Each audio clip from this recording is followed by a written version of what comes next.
चुड़ैल की ममता। एक गांव में राखी नाम की चुड़ैल अपने बेटे के साथ रहती थी। उस गांव का राजा बहुत ही लालची और निसंतान था। संतान प्राप्ति के लिए उसके पास एक ज्योतिष आता है। वह कहता है, यदि तुम एक चुड़ैल के बच्चे को मार दोगे तो तुम्हें संतान की प्राप्ति होगी। यह कहकर वह चला जाता है। तब राजा सोचता है तथा अपने सैनिक को आवाज लगाकर बुलाता है। सैनिक, जी महाराज। राजा बोलता है, गांव में से चुड़ैल के बच्चे को उठाकर ले आओ। ठीक है महाराज। और सैनिक सारे सिपाही लेकर गांव में चुड़ैल के घर पहुंच जाता है।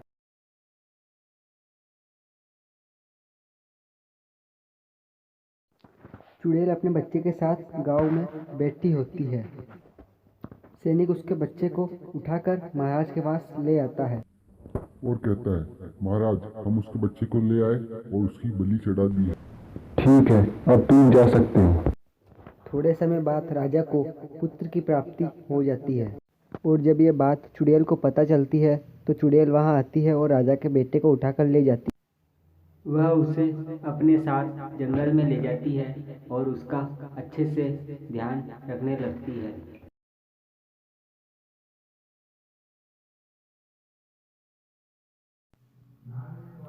लेकिन ये बात जब राजा को पता चलती है तो वह अपने गांव के दो आदमियों को बुलाता है। वह दोनों आ जाते हैं। जी महाराज। मेरे बेटे को किसी डायन ने अगवा कर लिया है। तुमको उसको ढूंढना है और मेरे बच्चे को लेकर आना है। ठीक है महाराज, हम दोनों अभी ही निकल जाते हैं। फिर वह दोनों गांव में आ जाते हैं और उस चुड़ैल को कैसे ढूंढे इस बारे में सोचने लगते हैं और बात करने लगते हैं। अरे भाई रामू, मुझे तो चुड़ैल से बहुत डर लगता है। मैं कैसे पकड़ूं उसको? अरे भाई श्याम, चुड़ैल से तो मैं भी डरता हूँ, पर हमें कैसे करके पकड़ना तो पड़ेगा ना। महाराज का ये आदेश है तो हमें इसकी पालना तो करनी ही पड़ेगी। चलो ढूंढते हैं उस चुड़ैल। जितने में वह चुड़ैल खुद ही आ जाती है बच्चे को लेकर।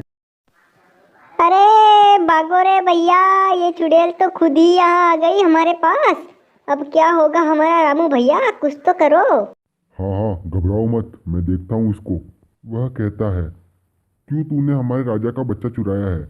हम इसे तुझसे लेने आए हैं और तुझे देना ही होगा। यह सुनकर चुड़ैल कहती है, इसके पीछे बहुत लंबी कहानी है। तुम्हारे राजा ने बच्चे के लिए मेरे बच्चे को चुरा लिया था, तो मैं तुम्हें ये बच्चा नहीं दूंगी। तुम दोनों यहाँ से चले जाओ वरना तुम दोनों मारे जाओगे। उनसे गलती हो गई थी, उन्हें क्षमा कर दो और तुम उनका बच्चा लौटा दो। इस बच्चे को लौटा दो। वो राजा बहुत परेशान है और उसकी माँ भी बहुत परेशान है। तुम भी एक माँ थी, तुम्हें थोड़ा तो समझ होना चाहिए। यह बात सुनकर चुड़ैल की आंखों में आंसू आ जाते हैं और वो रोने लगती है। और वह कहती है, ठीक है, तुम इस बच्चे को ले जा सकते हो और आज के बाद मैं इस गांव में कभी नहीं घूमूंगी। वह बच्चे को ठीक कर देती है और उन दोनों को दे देती है। वह दोनों बहुत खुश होते हैं और रामू तो खुशी से झूम उठता है। वह दोनों बात करते हैं और कहते हैं कि अब हमें इस बच्चे को राजा को लौटा देना चाहिए। अब हमें यहाँ से चलना चाहिए। ऐसा बोलकर वह दोनों राजा के महल पहुंचते हैं। तुम दोनों का बहुत बहुत धन्यवाद। वह दोनों कहते हैं, महाराज ये तो हमारा कर्तव्य था। और वह राजा उन दोनों को पुरस्कार देकर विदा कर देता है। और उस दिन के बाद तो चुड़ैल कभी गांव में लौटकर वापस नहीं आई और गांव के सभी लोग खुशहाल जीवन जीने लगे।